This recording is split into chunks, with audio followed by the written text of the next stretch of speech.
conservations for parks. This is an example of one right here that we worked on and bought for Geauga Park District.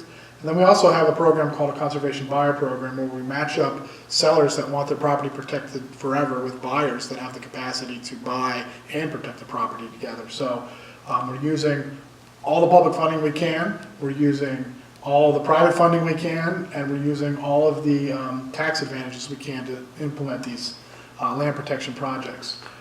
So easements, conservation easements in general, just to kind of go over this, they're voluntary legal agreements between a landowner and land conservancy that is customized to meet the needs of the landowner and the land conservancy. We architect these with the landowner. Each landowner has a different property. They want a different thing for their property. Some want to do this, some want to do that. We architect these easements, which are about 25 pages each, to fit what their needs are and what their plans are, what their wishes are for the future. They allow the landowner to permanently protect their land. These lands are protected in perpetuity and they're private lands. There's no public access involved. Parks are fantastic, but we're not going to be able to make an impact on water quality. We're not going to be able to make an impact on public open space without protecting private lands as well. So that's part of the equation. That's where we kind of fill that niche in addition to all the park work that we do. So it permanently limits most uses to protect either the agricultural or natural resource values of the property, but the landowner retains title of the property and possession. It's their property still, but a conservation easement is on the property. It's legally restricted forever. The next landowner that has the property has to play by those rules, whatever they are. The Land Conservancy monitors the property in perpetuity. Pete McDonald and our stewardship team go out every year, walk the property, make sure nobody put up a Walmart, high five, we'll see you next year. If there is a problem, then our legal team gets involved, and if we have to, we will bring legal action against whoever the violator was, whether it's a neighbor or the landowner that did it. So that's our role. We take that responsibility very seriously. We have a stewardship endowment in place that helps us protect that, and we also insure all of our easements every year with National Conservation Easement Insurance program that we use through the Land Trust Alliance, which is a national umbrella organization. So we are very adamant about that. Our board, John will tell you, our board does not approve every project. We look at those and make sure that they meet our criteria for conservation value. Typically, these easements are donated. The landowner gets a tax deduction for those easements, but sometimes they are purchased, depends on the program and what funds are available. But for conservation easement, most of the time, these are donated conservation easements, and they're usually 20 acres or greater. There are special cases where we go under that 20-acre threshold. If you're on the river or you're next to an existing protected property, then we can make exceptions, but it doesn't necessarily usually work out that anything we work on is under 20 acres, even though we get a lot of calls. People call me every week with 2 acres in Chagrin Falls that are beautiful, beautiful acres, but that's just not our role, and we've got to be fiscally responsible to properties and the obligations we take on, because when we do these easements, we're committing to legal defense forever, and that is a huge commitment that our board makes to make sure that these properties are defended forever. So conservation easements, which are different from agricultural easements, are usually focused on habitat protection and water quality. They allow for passive uses of property, hiking, birding, hunting, fishing, trails, stream and wetland restoration. These are really low-end uses. So on the scale of land use, this is more towards that preservation side of things, but it still allows for some things. You can have building envelopes, you can do sustainable timbering, you can maple sugar, you can have subsurface oil and gas drilling. These are all things that can be worked into the easement and still qualify for the easement. And again, 20 acres or greater, typically donated. These are rarely purchased. The conservation easements are rarely purchased because there's rarely money available to purchase private easements, but it happens once in a while.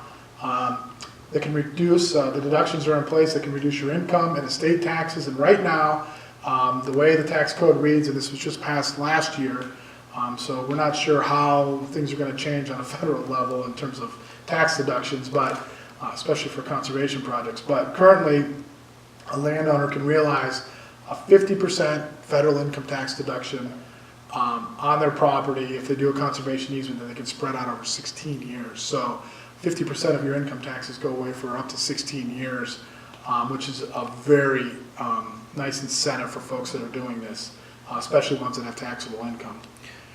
Examples of that: law for conservation easement. This is in Newberry Township between Bell and Music Street. This was 2002, a donated conservation easement. Great Category 3 wetlands on it, nice timber, some agricultural land. But again, this is an example of the kind of places we're trying to protect. These are places typically, not always, but typically, that should be developed anyway. These are floodplains, these are wetlands, these are sensitive timber forests that have, sometimes rare, threatened, and endangered species on them. So these are the areas that we're trying to not only protect, but then link together with other protected properties, whether they're parks or additional easements or what have you. So law for conservation easements, 180 acres, a nice chunk of land, one of my favorites in Geauga County for sure.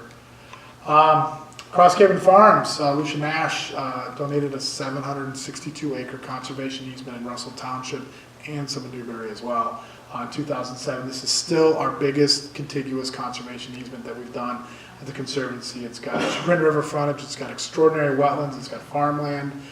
There are several houses on the property that were existing, so we worked around all that. This was one of those deals that was customized specifically for the landowner's needs, and we got this one in place. And again, this is still our biggest contiguous conservation easement that we worked on. I say contiguous because we do have other larger farmland easements that were non-contiguous separate parcels that were one larger easement, but this is a gem for Russell Township for sure.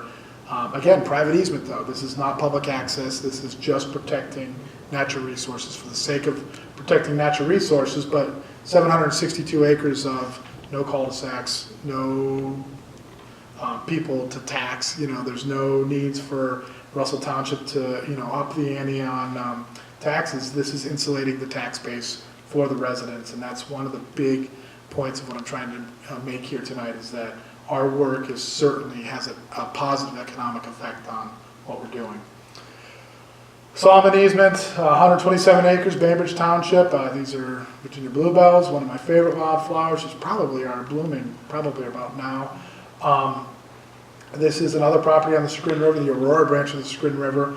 It's part of a series of conservation easements now in Bainbridge Township that are connected with different landowners that total over 1,000 acres along the Aurora branch of the Chagrin River. Almost, I think they started on former Judge Henry's property, who did easements with us, all the way up to almost 422. So that whole section is protected.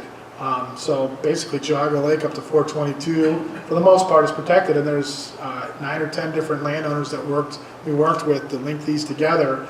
Private land conservation, again, these aren't public access. This easement was actually purchased. I was reading the memos. I didn't work on this one, but I was reading the memos today, and the landowner just wasn't in a position to donate this easement, so the easement was worth this much, and we were able to scrape together this much, and that was enough to pay the landowner to make this one work, and they took a tax deduction for the difference. So these can work in all different ways. They're all very important, and again, this is great timber resources. Landowner can timber this property. They pull firewood off of it. I don't think they're going to commercially timber, but when they pass on, those timber rights disappear. So that was what their wish was, and that's how we structured this particular easement. So, agricultural easements, focusing on farms and working lands. By working lands, I'm talking about vineyards, orchards, working forests. Timbering is a big part of the industry in Ohio.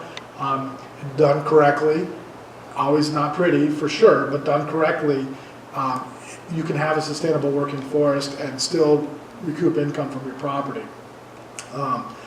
Agricultural easements allow or limit building envelopes, sustainable timbering, maple sugaring, and site-specific oil and gas drilling. So if you have site-specific control of where oil and gas pads or wells can go on the property, and you can still do an easement, we can accept out an area of that.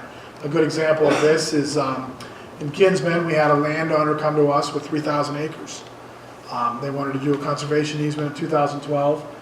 They wanted to reserve 5 or 6 5-acre areas for a fracking oil and gas pad.